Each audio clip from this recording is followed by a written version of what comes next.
Bismillahirrahmanirrahim. Assalamualaikum warahmatullahi wabarakatuh. Perkenalkan, nama saya Sandy Agustian, kelas TIF RM 19A. Sini saya akan membahas 10 topik tentang 5 topik untuk persoalan komputer dengan corona dan 5 topik bebas. Nah, kali ini kita bahas dulu satu persatu.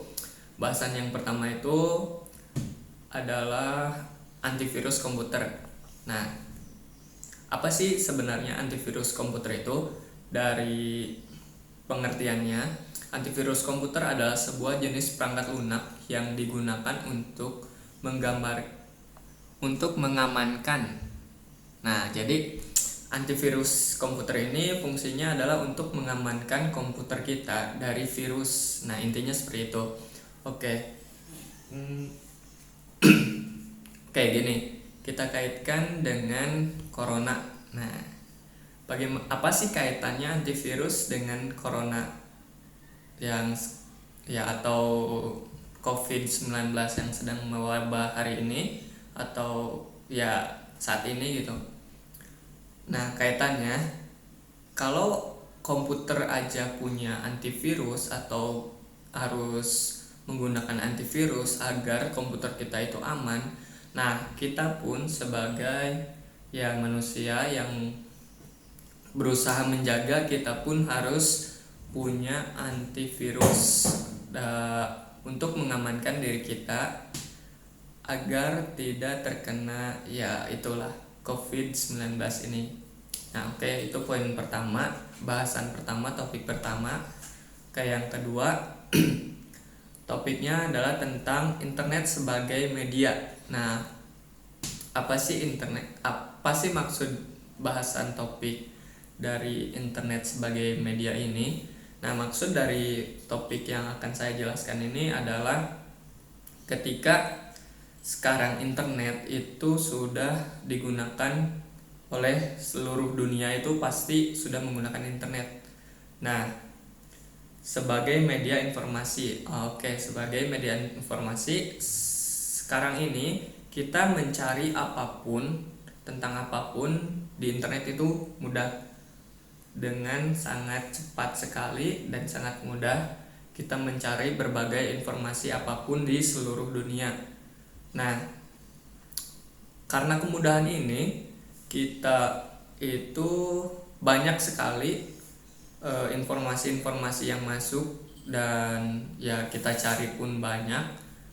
Oleh karena itu, banyak juga beberapa informasi yang tidak benar atau informasi yang tidak baik. Nah, oleh karena itu, kita pun mencari informasi di internet itu harus bijak untuk mencarinya, seperti kita mencari informasi dengan sumber-sumber yang sudah pasti benar gitu.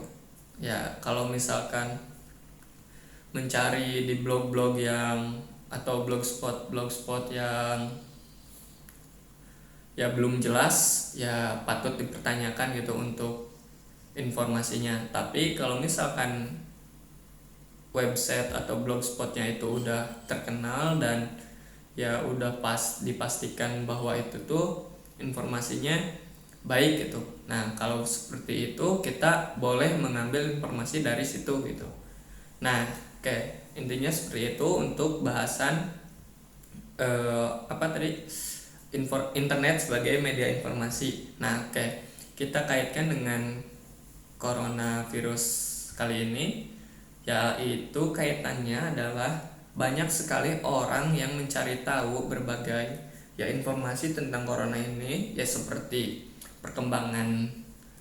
perkembangannya, terus seperti cara penanganannya, apakah sudah ketemu atau belum, dan lain-lain lah. Untuk mencari informasi ini, nah, sebaiknya bijak juga dalam mencari informasinya. Cuman tadi ada juga beberapa orang yang menginformasikan di internet itu atau membuat panik seseorang. Nah, jangan sampai kalian termakan oleh informasi seperti itu. Nah, intinya kita harus bijak dalam mencari informasi di internet. Nah, seperti itu. Oke, bahasan yang ketiga atau topik yang ketiga yang akan saya bahas yaitu tentang online shop. Nah, apa sih topik yang akan saya bicarakan di topik online shop ini? Yaitu tentang bagaimana mudahnya kita dalam berbelanja yaitu dengan online ya. Seperti kita di zaman sekarang ini ya, online shop itu sudah sangat lumrah ya. Tidak sedikit orang yang sudah menggunakan online shop seperti ya Tokopedia, Shopee, Bukalapak dan lain-lain. Kita dengan mudah bisa berbelanja tanpa harus mendatangi toko tersebut. Nah, seperti itu. Dan kita pun dimanjakan dengan beberapa ya diskon-diskon yang sangat meriah sekali. Untungnya banyak sekali untuk ya pembeli. Nah, dengan mudahnya online shop ini kita ya jadi enak lah gitulah. Untuk para ibu-ibu mungkin yang suka berbelanja, ini sebagai keuntungan sekali buat ibu-ibu. Nah, oke, skip. Kita kaitkan dengan bahasan COVID-19 atau coronavirus ini. Online shop ini menjadi media yang sangat baik sekali untuk keadaan saat ini, yaitu karena keadaan saat ini tuh kita tidak boleh dianjurkan untuk berdiam diri di rumah ya, untuk menekan penyebaran virus. Nah, oleh karena itu kalau misalkan kita mau berbelanja itu cukup dengan ya menggunakan online shop tadi ya, seperti kita pesan dengan Tokopedia, Shopee ataupun Bukalapak. Nah, oke, bahasan yang ketiga yang saya bahas, dan lanjut ke bahasan yang keempat. Nah, bahasan yang keempat adalah hampir sama kayak online shop, cuman bedanya ini adalah yang akan saya bahas ini tentang aplikasi jajanan online seperti ya Grab ataupun Gojek. Nah, kalau untuk kalian yang di bahasan topik kali ini akan saya bahas ya tentang itu. Nah, untuk teman-teman misalkan yang suka jajan-jajan dan suka makan di luar, nah Gojek sama Grab ini menjadi media yang sangat baik sekali untuk saat ini karena kita cukup memesannya lewat ponsel. Nah, tidak perlu keluar rumah seperti yang tadi yang saya bilang, bahwa kali ini tuh kita ditekan atau dianjurkan untuk berdiam diri di rumah. Nah, kalau misalkan teman-teman yang suka jajan dan lain-lain ya, kalian cukup menggunakan Grab atau Gojek lah untuk jajannya gitu. Oke, sampai di situ bahasan yang keempat. Bahasan yang kelima yaitu tentang komunikasi online. Nah, untuk komunikasi online ini akan saya bahas mengenai ya untuk seperti saya ini yang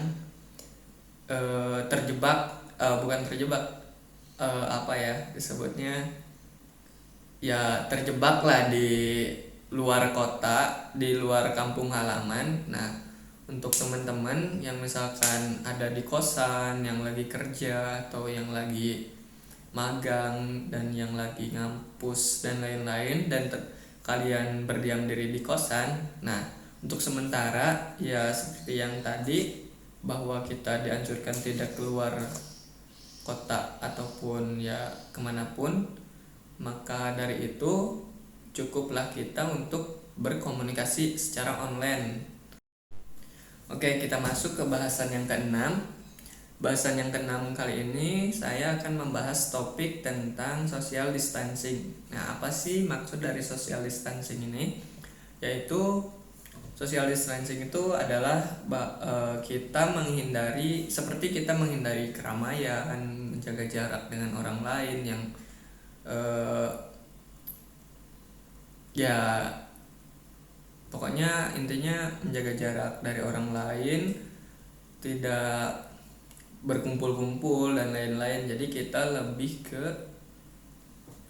menjaga diri ketika saat kita keluar rumah. Nah, di luar rumah kita pasti tidak tahu keadaan di luar sana kan.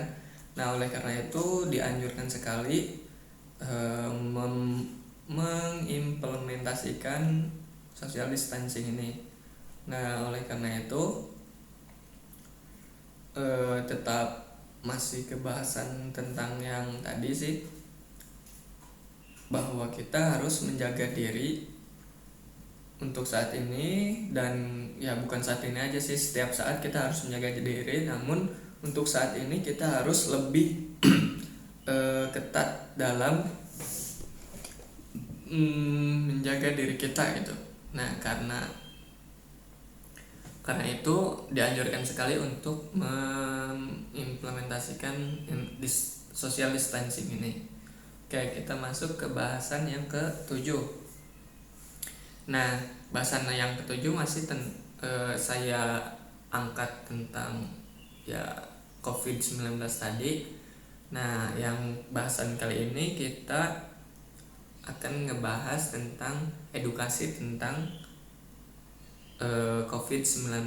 Nah, maksud dari edukasi tentang COVID-19 ini bahwa kita itu harus benar-benar mengetahui gitu apa sih virus COVID atau virus corona COVID-19 ini,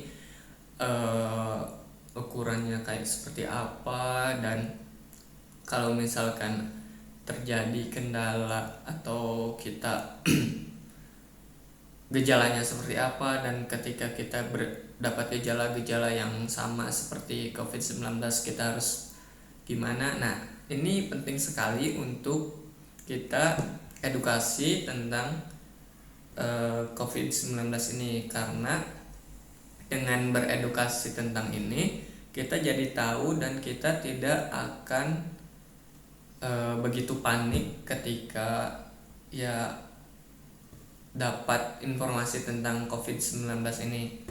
Nah, oleh karena itu penting sekali edukasi tentang COVID-19.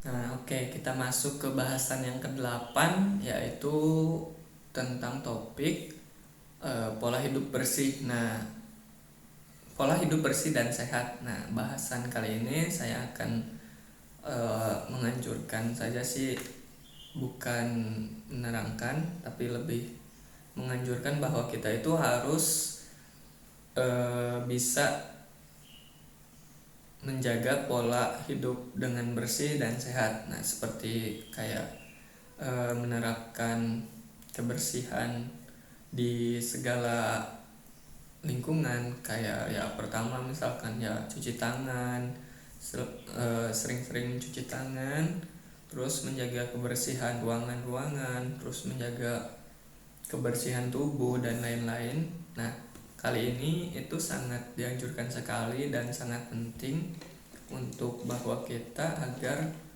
tetap sehat. Nah, selain dari kebersihan, kita pun harus menjaga pola makan kita, ya kayak makan makanan yang bergizi, 4 sehat 5 sempurna, terus sering-sering kita berolahraga dengan rutin dan lain-lain. Nah, mungkin untuk bahasan pola hidup bersih cukup sampai di situ. Nah, bahasan yang ke-9 yaitu tentang topik yang akan saya bahas, yaitu tentang apa pengertian dari milenial. Nah, apa sih pengertian dari milenial? Nah, milenial itu adalah yang saya kutip dari Wikipedia. Milenial atau juga bisa disebut generasi Y atau gen Y adalah kependudukan manusia demografi meliputi ukuran, struktur, dan distribusi penduduk serta sebagaimana jumlah penduduk berubah setiap waktu akibat kelahiran, kematian, migrasi, dan penuaan. Nah, itu saya kutip dari eh, Wikipedia. Nah, jadi apa sih penjelasan dari milenial itu? Ya, bahwa milenial itu bisa disimpulkan bahwa milenial adalah sebutan untuk suatu generasi atau era kehidupan dalam berpenduduk. Nah, dalam berpenduduk ya, dalam sumber Wikipedia juga disebutkan bahwa ya generasi milenial ini dimulai saat awal 1980-an sampai tahun 2000-an. Nah, di orang-orang yang lahirnya dari tahun tersebut yaitu bisa disebut sebagai generasi milenial. Nah, jadi generasi milenial itu bukan eh, untuk orang-orang yang bukan sebutan untuk orang-orang yang kayak nolep dan lain-lain, bukan ya. Tapi generasi milenial itu adalah sebuah era di mana ya kebiasaan bahwa orang-orang yang kelahirannya dari 1980 sampai 2000-an. Nah, dari rentang tahun kelahiran tersebut itu disebut dengan generasi milenial. Nah, seperti itu. Oke, cukup sampai di situ. Terus bahasan yang kelima adalah bukan kelima, yang terakhir. Nah, yang ke-10, bahasan yang ke-10 adalah tentang produktif di rumah. Nah, kan saat ini tuh kita di rumah aja lah gitulah. Ada hashtag juga kan, di rumah aja gitu, stay at home dan lain-lain. Nah, namun dengan kita di rumah aja ataupun stay at home, nah kita tetap sebisa mungkin produktif dalam rumah gitu. Kayak sering-sering kita, kalau misalkan yang kuliah ataupun yang masih bersekolah ya, kalaupun ada ya pasti ada sekolah online. Nah, sekolah online ini kalian manfaatkan, karena kalau misalkan kalian cuma diam aja di rumah ya kalian tidak akan berkembang nantinya gitu. Nah, untuk itu juga banyak yang menyebutkan bahwa kuliah online banyak tugas, ya bakalan banyak tugas ya pasti, karena tugasnya kalian timbun gitu, nggak kalian kerjakan, itu pasti bakalan semakin banyak. Cuman kalau misalkan kalian langsung dikerjakan dan langsung selesai, itu pasti tugas-tugas itu nggak akan numpuk sampai seperti itu. Nah, sekarang pun saya sedang mengerjakan tugas ini tuh ya, jadi terima kasih kepada Pak dosen yang selalu memberikan ilmunya dengan yang sangat baik gitu. Terima kasih sekali, dan mungkin untuk video kali ini saya cukupkan sekian sampai di sini. Terima kasih telah menonton. Mohon maaf bila banyak salah kata dan lain-lainnya. Kesalahan-kesalahan yang yang dilihat dari video ini itu murni dari saya, dan kebaikan-kebaikannya itu berasal dari Allah Subhanahu wa taala. Mungkin sekian dulu. Assalamualaikum warahmatullahi wabarakatuh.